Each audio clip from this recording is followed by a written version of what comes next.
Você sabe aonde se encontra a biodiversidade do mundo? Meu nome é Ula Vidal, sou bióloga e botânica e trabalho com paisagismo há mais de 20 anos. Vem comigo!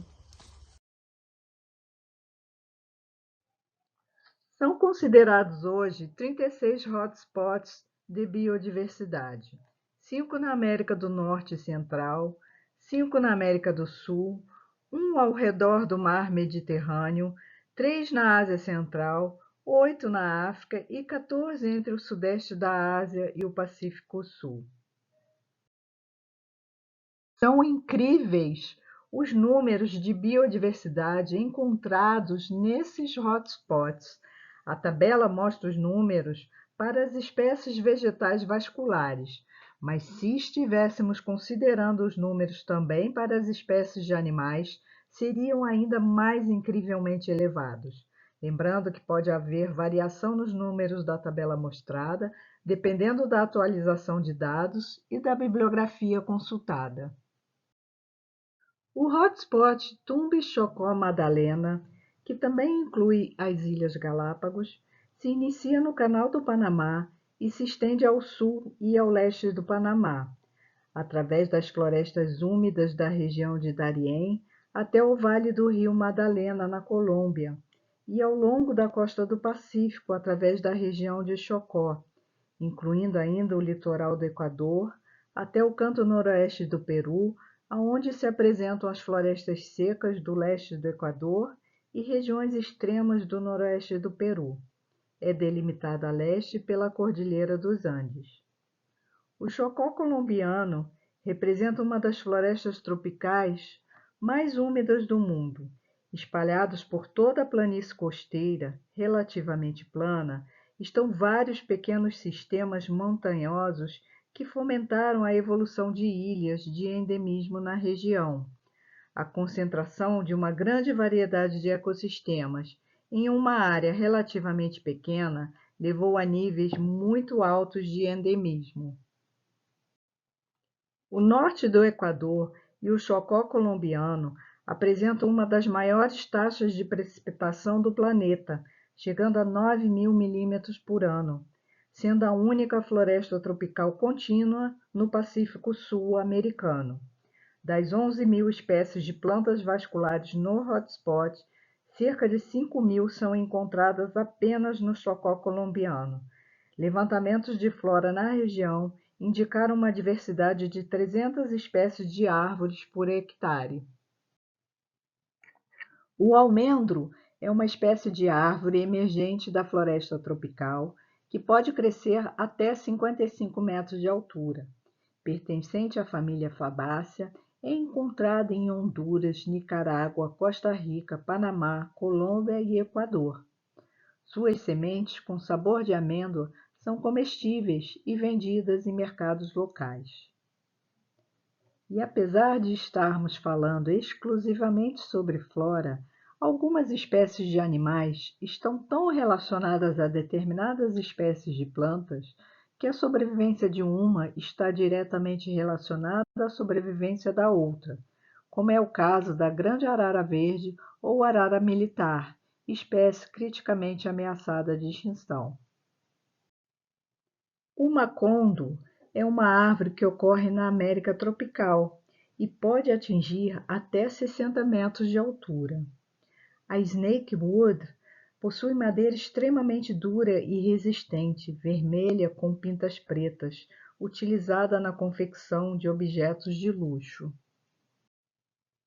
A incrível Sumauma é considerada uma das maiores árvores das florestas tropicais, podendo atingir alturas impressionantes de até 70 metros. Possui distribuição geográfica original na América Central, norte da América do Sul e em várias ilhas do Caribe. Interessante ressaltar as magnólias, que são árvores ou arbustos com floração exuberante de flores grandes e perfumadas, bastante apreciadas como árvores ornamentais em zonas subtropicais e temperadas. Algumas podem chegar a 40 metros de altura. A família Magnoliaceae possui mais de 300 espécies, com distribuição original descontínua. Ocorrem nas zonas temperadas e tropicais do sudeste da Ásia e nas regiões tropicais e subtropicais das Américas. Na região neotropical estão descritas cerca de 45 espécies de magnoliáceas, sendo que a maior diversidade se encontra na Colômbia, com 37 espécies. Dentre essas espécies colombianas, 29 são exclusivas do país, localizadas principalmente nas florestas úmidas e muito úmidas, desde o nível do mar até os 3.000 metros de altitude, na franja andina e subandina, e principalmente no Chocó biogeográfico. A fotografia mostrada é apenas ilustrativa, pois não consegui fotografias de espécies de magnólias colombianas. A nível de curiosidade, a primeira espécie identificada desse gênero foi Magnolia virginiana, a qual citamos no episódio anterior, encontrada por missionários e enviadas à América do Norte em 1680. Somente no século XVIII foi descrita também a partir de amostras norte-americanas a espécie Magnolia grandiflora, hoje a espécie mais conhecida do gênero, por ser uma das mais utilizadas como árvore ornamental. No episódio anterior, falamos sobre a abundância e diversidade de orquídeas, bromélias e helicônias em florestas tropicais. Igualmente presente e importante está a família Arácea. Existem cerca de 500 espécies de filodendros, sendo que a maioria está concentrada na América do Sul. Eles apresentam uma enorme plasticidade ecológica, podendo ser terrestres, epífitas ou hemipífitas. Isso permite que colonizem desde o subbosque, em ambientes muito sombreados, até o dossel das florestas, onde há maior luminosidade. Em algumas florestas úmidas da Colômbia e Equador, o gênero Philodendron pode ser um dos mais ricos e densos em biomassa entre a família Arácea. Na floresta tropical de Chocó, na Colômbia, antúrios se destacam entre os gêneros mais comuns de aráceas epífitas e hemipífitas. A abundância de espécies da família Arácea serve como um indicador potente da saúde florestal, revelando dosséis bem formados e comunidades vegetais heterogêneas. O gênero Spathiphyllum é um exemplo de como espécies são domesticadas e utilizadas no paisagismo e como plantas de interior em todo o mundo. O lírio da paz gigante é nativo das áreas tropicais de Trinidade e do norte e oeste da América do Sul. A flora e a fauna das florestas decíduas tiveram que se adaptar a condições extremas de temperatura e aridez. Em comparação com as florestas tropicais úmidas, as florestas secas têm baixa biodiversidade, mas apresentam alto nível de endemismo. Nesta ecorregião, cerca de 20% da vegetação é endêmica do oeste do Equador. As florestas secas do Equador e do norte do Peru são dominadas por árvores grandes e emergentes da família Bombacácea, incluindo a ceiba.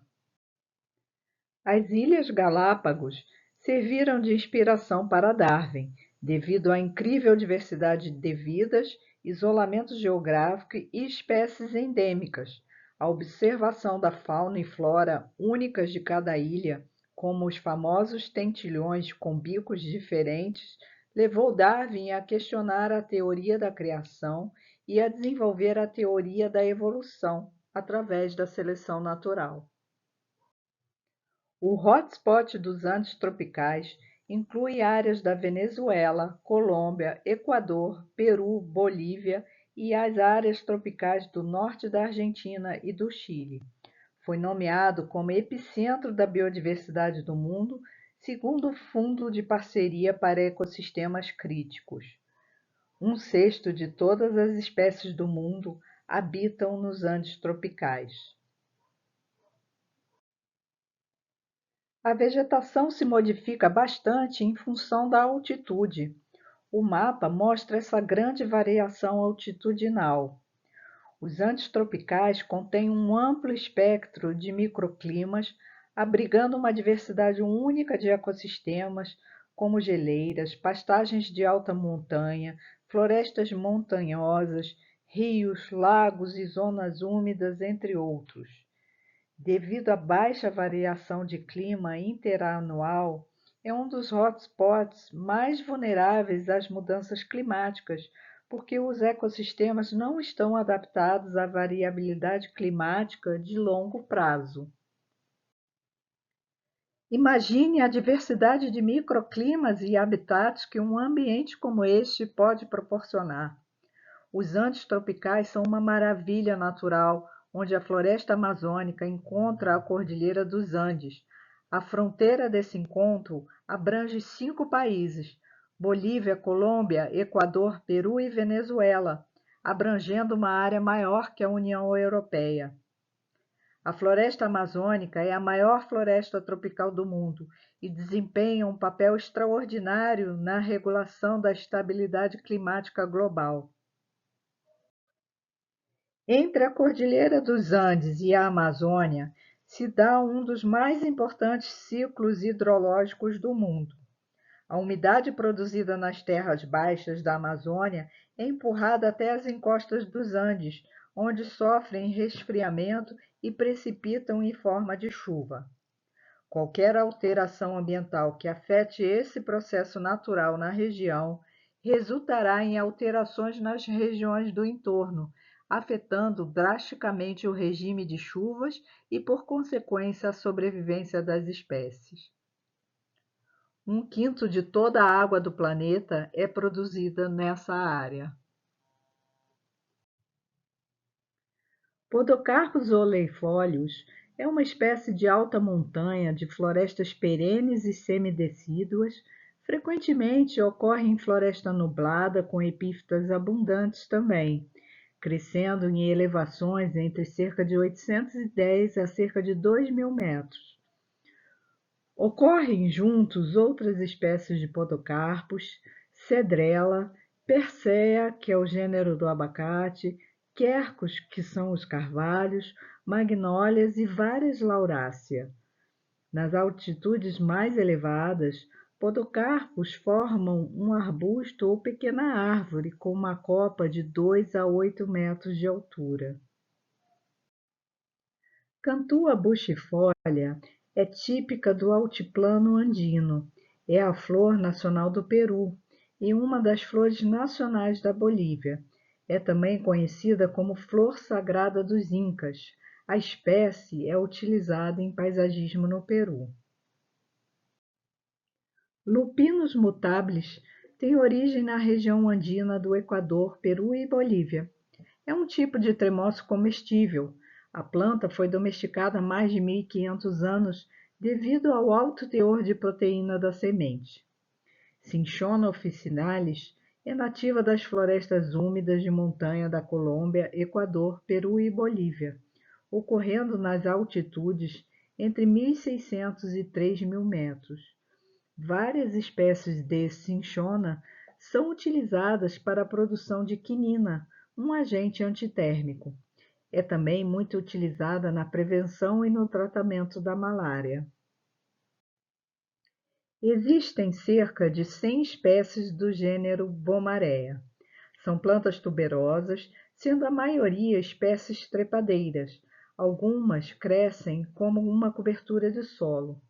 Elas são encontradas do sul do México, passando pelos trópicos e pelos Andes, até o sul do Chile, e são principalmente plantas do subbosque florestal, onde crescem através da vegetação adjacente em condições de leve sombra. Algumas espécies são costeiras, crescendo no cinturão de neblina do Chile. Outras espécies só podem ser encontradas no páramo de alta altitude da América do Sul. A planta é cultivada e apreciada, mas pode se tornar espécie invasora fora de seu habitat natural.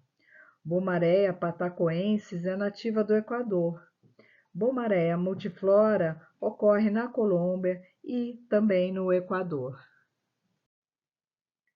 Páramo é o ecossistema das regiões andinas, acima da linha contínua de árvores, mas abaixo da linha de neve permanente. É um bioma neotropical de alta montanha, com uma vegetação composta principalmente de plantas de roseta gigante, arbustos e gramíneas. A foto mostra rosetas de Speletia. Speletia é um gênero nativo da Colômbia, Venezuela e Equador, que vive em grandes altitudes nos ecossistemas de páramo. As orelas são plantas anuais de baixo crescimento, que formam tapetes e crescem em áreas de alta exposição em montanhas e costas subantárticas. Com a idade avançada, podem formar montes arredondados de folhagem de até 1 metro de altura, mas geralmente a planta tem menos de 10 centímetros de altura. Várias espécies são cultivadas como plantas ornamentais em jardins de pedras. A rainha dos Andes é a maior espécie de bromélia do mundo. Quando emite a inflorescência, pode alcançar até 15 metros de altura, com até 20.000 flores ao mesmo tempo. Nativa das regiões de alta altitude dos Andes, na Bolívia e no Peru, essa planta é adaptada para sobreviver em condições ambientais bastante extremas, como baixa pressão de oxigênio e baixas temperaturas. Essa espécie de bromélia pode levar cerca de 80 a 100 anos para florescer uma única vez antes de morrer. Polylepis rugulosa é uma espécie de árvore que cresce nas mais altas altitudes do mundo. Essa imagem da árvore foi tirada a 4.875 metros acima do nível do mar, nas encostas do Parque Nacional de Sajama, na Bolívia. O hotspot Florestas Chilenas e Florestas Valdivianas abrange partes do Chile e da Argentina, bem como as águas costeiras do Chile. Das quase 4.000 plantas vasculares encontradas nesse hotspot, cerca de metade são endêmicas. Apenas 40% dos estimados 35 milhões de acres de floresta original permanecem intactos atualmente. Ladeada por vulcões nevados e picos montanhosos andinos, a região sul do Chile é um lugar diverso e extraordinário. O Golfo do Corcovado é um local fértil para a alimentação e amamentação das baleias azuis, o maior mamífero do mundo. As águas também abrigam inúmeras outras espécies marinhas, incluindo jubartes, baleias sei e cachalotes, leões marinhos, focas e diversas espécies de golfinhos. As florestas valdivianas representam a única floresta tropical temperada da América do Sul e abrigam algumas das maiores e mais antigas árvores do mundo. A árvore alerce pode viver por mais de 3.000 anos, tornando-se um dos organismos com maior longevidade na Terra. No Parque Nacional Alerce Costeiro, na região de Los Rios, ao sul do Chile, está localizada a árvore mais antiga do mundo. O alerce da Patagônia é uma espécie de conífera da mesma família das sequoias gigantes. Outra espécie notável no hotspot é a Araucária araucana. Lapageria rosea, conhecida popularmente como copigue, é considerada a flor nacional do Chile. O hotspot Mata Atlântica se estende ao longo da costa atlântica brasileira, desde o estado do Rio Grande do Norte até o Rio Grande do Sul. Ela se estende para o interior até o leste do Paraguai e a província de Misiones, no nordeste da Argentina, e estreitamente ao longo da costa até o Uruguai. Também estão incluídos nesse hotspot o arquipélago costeiro de Fernando de Noronha e várias outras ilhas da costa brasileira. Originalmente, a Mata Atlântica ocupava 1.290.000 km² do território brasileiro. Os impactos de diferentes ciclos de exploração e a concentração das maiores cidades e núcleos industriais fizeram com que a vegetação natural fosse reduzida drasticamente. A devastação foi maior nas áreas planas da região costeira e na estreita faixa litorânea do Nordeste, onde resta menos de 1% da floresta original. A região que compreende esse bioma foi a primeira a ser colonizada e é hoje a de maior adensamento populacional do Brasil.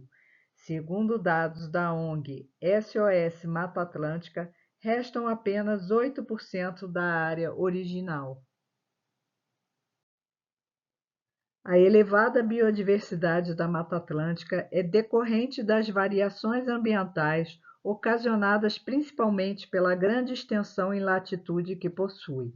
As matas do interior diferem das matas do litoral, aumentando ainda mais a variedade de hábitats e nichos.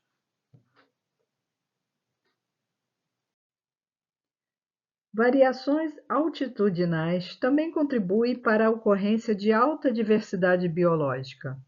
As matas se estendem do nível do mar até uma altitude de 1.800 metros.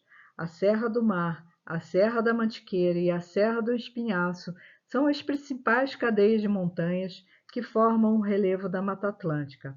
Outras serras menores, mas não menos importantes, são a Serra da Bocaina, a Serra do Caparaó, que abriga o Pico da Bandeira com 2.891 metros, sendo o terceiro ponto mais alto do Brasil, e ao sul, a Serra Geral. A Mata Atlântica apresenta os seguintes tipos de vegetação: floresta umbrófila densa, floresta umbrófila mista, floresta estacional semidecidual e decidual, além de ecossistemas associados, que são os campos de altitude e as áreas de influência fluvio-marinha, como os manguezais e as restingas. Alguns autores consideram Mata Atlântica somente as áreas de floresta umbrófila densa do litoral. A floresta umbrófila densa, também chamada floresta tropical pluvial, é um tipo de vegetação caracterizado como mata perennifólia, ou sempre-verde, cujo dossel em mata primária pode chegar a 50 metros de altura, com densa vegetação arbustiva na submata. As famílias botânicas mais representativas na Mata Atlântica são Orquidácea, Fabácea e Bromeliácea. O pau-brasil é uma árvore endêmica da Mata Atlântica e nativa da região litorânea brasileira, ocorrendo originalmente desde o sudeste do país até a região do Rio Grande do Norte. O pau-brasil foi a primeira atividade econômica dos colonos portugueses na recém-descoberta terra de Santa Cruz, no século XVI. O primeiro contrato comercial para a exploração do pau-brasil foi feito em 1502. A madeira era principalmente usada para a fabricação de um corante vermelho. A resina vermelha era utilizada pela indústria têxtil europeia como uma alternativa aos corantes de origem terrosa e conferia aos tecidos uma cor de qualidade superior. Isto, aliado ao aproveitamento da madeira vermelha na marcenaria, criou uma demanda enorme no mercado. Os troncos vermelhos das novas terras da América logo se tornaram um item cobiçado na Europa. O território passou a ser conhecido como Terra Brasilis, ligando o nome do país à exploração da madeira avermelhada como brasa. Em pouco menos de um século, já não havia mais árvores suficientes para suprir a demanda. Atualmente, a madeira é cobiçada para a confecção de arcos de violino, sendo a mais valorizada e com alto valor no mercado internacional. Entretanto, cultivos comerciais voltados para essa finalidade são quase inexistentes e insuficientes, o que ainda hoje leva à extração ilegal da madeira em áreas de reserva. A exploração da espécie desde o século XVI, aliada à destruição do habitat, levou a árvore à categoria de ameaçada de extinção.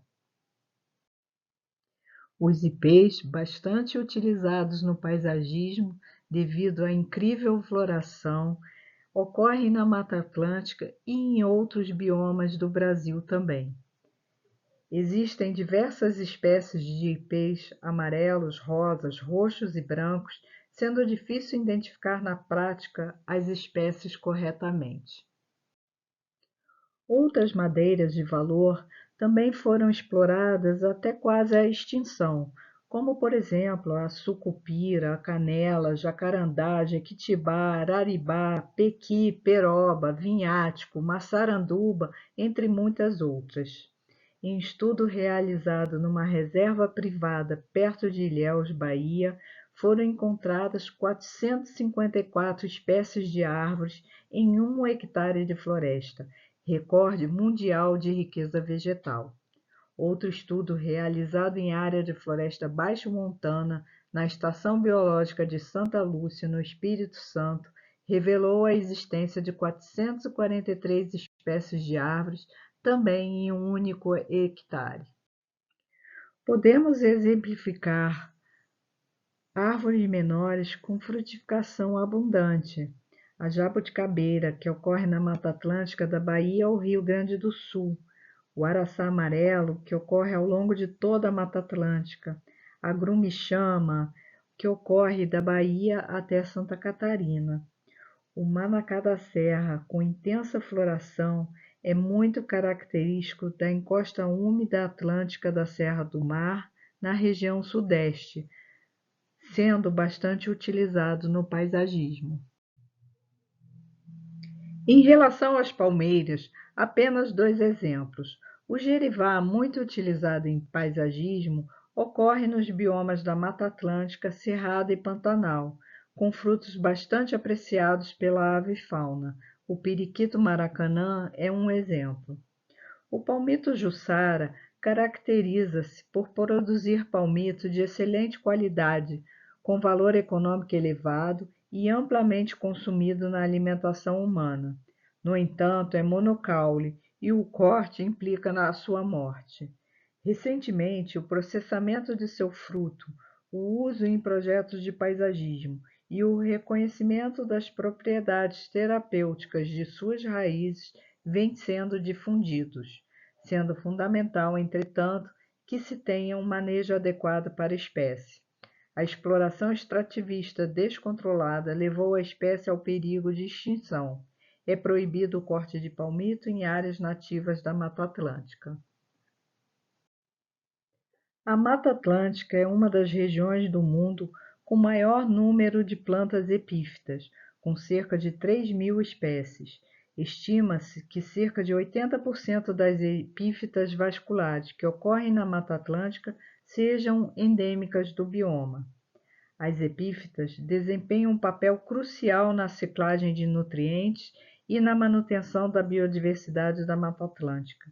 As epífitas estabelecem habitats e nichos específicos, criando relações ecológicas únicas com diversos grupos na floresta. Entre as epífitas encontram-se orquídeas, bromélias, cactáceas, samambaias e musgos. É grande a diversidade de lianas. Essas plantas trepadeiras lenhosas desempenham papéis importantes na estrutura e dinâmica da floresta. A família dos ipês, Bignoniacea, possui várias espécies de lianas. São exemplos o cipó de São João e a trepadeira unha de gato. Ambas ocorrem em todos os biomas brasileiros.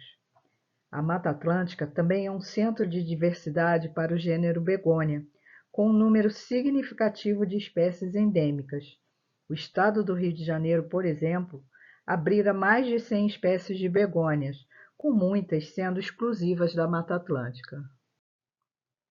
Inúmeras são as espécies originais da Mata Atlântica utilizadas atualmente no paisagismo. As fotografias ilustram apenas algumas das espécies, entre centenas delas. Os campos de altitude da Mata Atlântica são ecossistemas de alta montanha, localizados acima de 1.600 metros de altitude, apresentam relevo diversificado, com topos planos, picos rochosos e áreas com declives acentuados. Os solos são rasos, pedregosos e com baixa fertilidade, influenciados pelas condições climáticas e pela composição rochosa. Predominam gramíneas, arbustos e pequenas formações de mata, com alta diversidade de espécies, muitas endêmicas. Desempenham papéis importantes na regulação hídrica e na filtragem de água e, obviamente, no sequestro de carbono e manutenção da biodiversidade. Conhecida como flor da imperatriz ou rabo de galo, é o único representante vivo de um dos gêneros mais primitivos da família Amarilidácea, restrita à região de Petrópolis, estado do Rio de Janeiro. Lobelia fistulosa ocorre em vegetação campestre, em áreas montanhosas, basicamente a partir de 900 metros de altitude, ocorrendo na região sudeste e também no bioma cerrado. A floresta umbrófila mista, também chamada de mata de araucária ou floresta de araucária, é um ecossistema com chuva durante o ano todo, em altitudes elevadas. Contém a espécie de Gimnosperma araucária angustifolia. Ocorre nos estados de Santa Catarina, Paraná, Rio Grande do Sul e de forma esparsa nos estados de São Paulo e Minas Gerais, inserida no bioma Mata Atlântica, preferencialmente nas regiões altas de 400 a até 1.000 metros, mas alguns exemplares de araucária ocorrem até 1.800 metros de altitude. A araucária, ou pinheiro do Paraná, pode chegar a 50 metros de altura. Pelo alto valor de sua madeira, foi intensamente explorada e encontra-se ameaçada de extinção. Suas sementes são comestíveis e muito apreciada como alimento por uma diversificada fauna e também por humanos. As florestas ombrófilas mistas apresentam dois estratos formados pelas copas das árvores.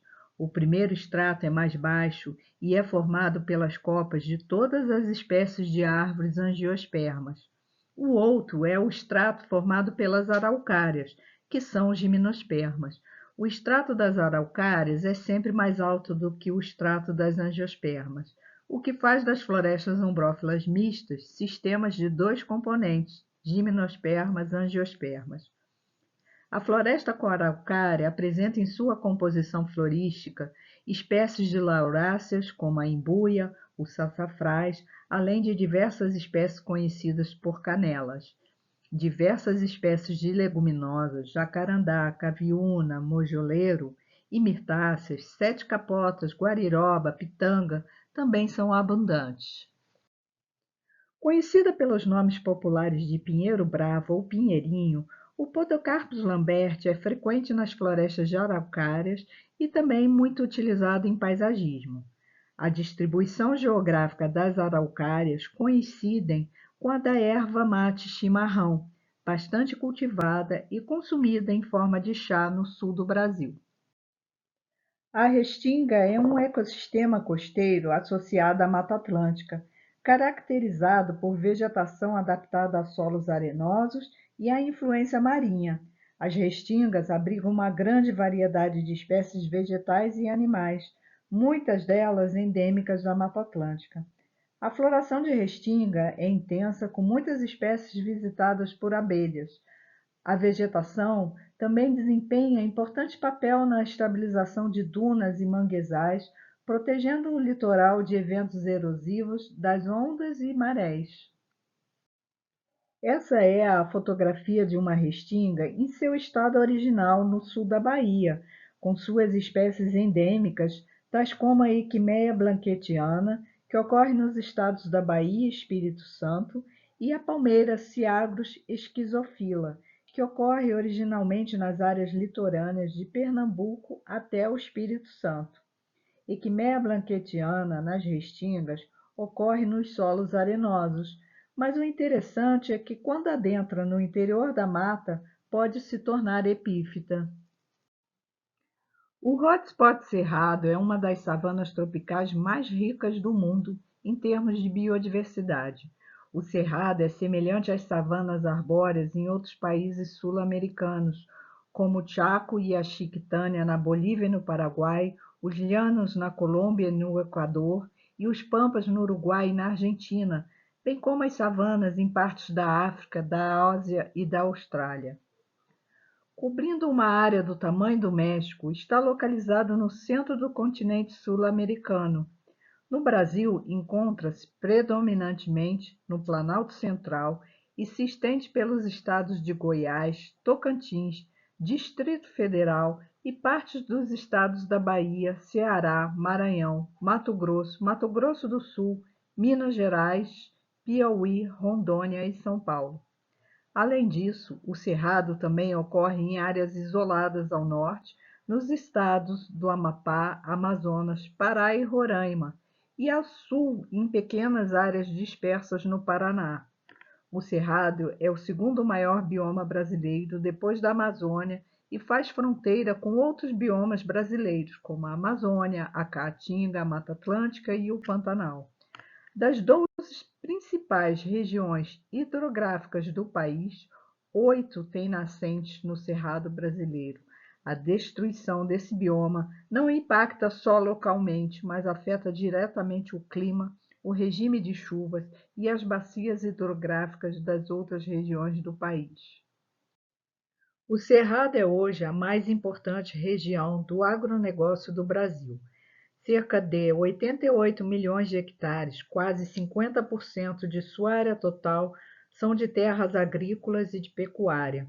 Os solos apresentam alta acidez e baixa fertilidade, mas são relativamente planos, profundos e bem drenados, sendo muito adequados à mecanização do cultivo e da colheita, permitindo o plantio contínuo de monoculturas que se desenvolveram principalmente a partir da década de 1980. A produtividade da pecuária de corte e leiteira foi melhorada pela introdução de gado zebu e raças europeias e pela introdução de espécies exóticas de pastagem, principalmente africanas.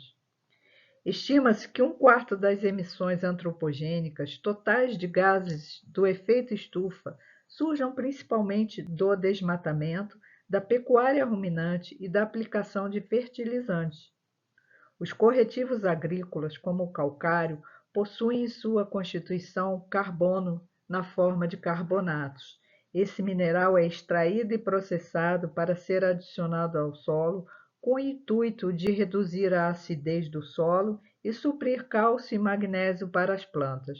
Quando se aplica o corretivo no solo, a liberação de carbonato, que reage com o hidrogênio do solo, ocorrendo liberação de água e CO2 para a atmosfera. A destruição do bioma ameaça as mais de 12 mil plantas nativas, das quais mais de 4 mil são endêmicas. Em relação à fauna, a situação se agrava ainda mais.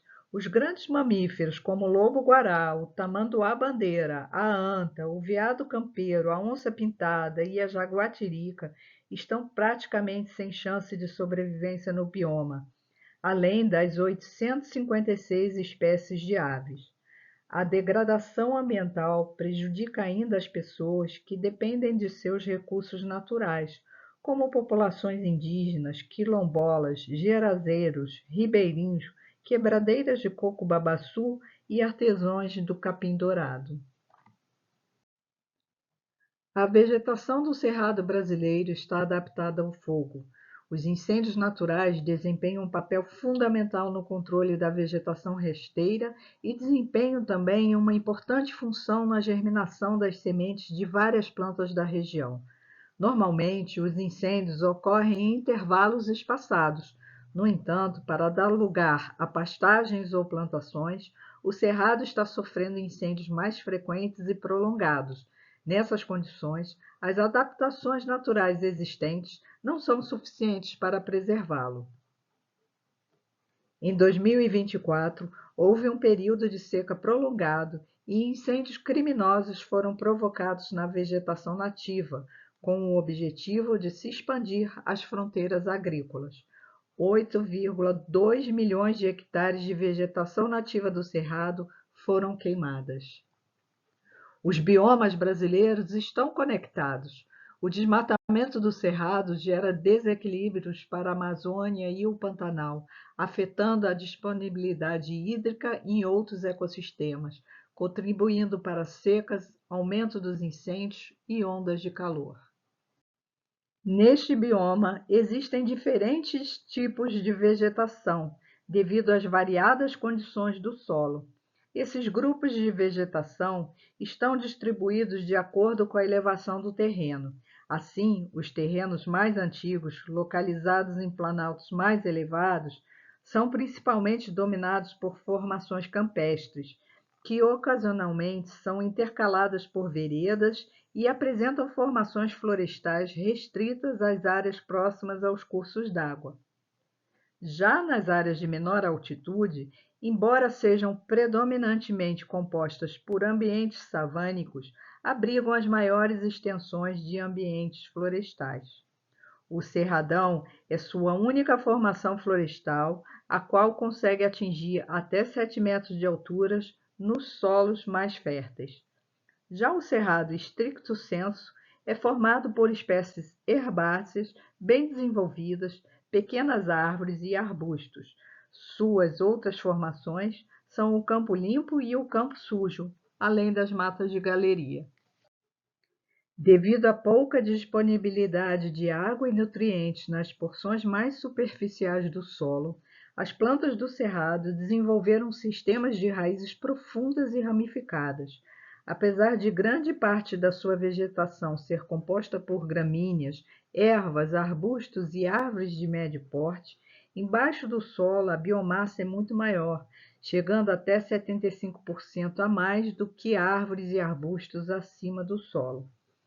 Com raízes que ultrapassam 10 metros de profundidade, o cerrado é capaz de armazenar, em média, 5 vezes mais carbono abaixo do solo do que acima.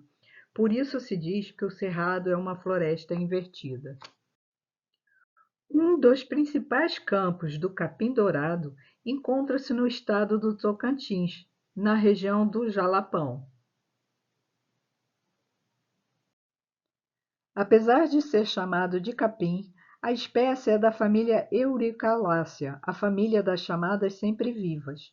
O material considerado o ouro tocantinense é usado na confecção de artesanatos, sendo reconhecido como uma manifestação cultural nacional. Cada roseta de capim-dourado, na maioria das vezes, produz somente 2 hastes por ano.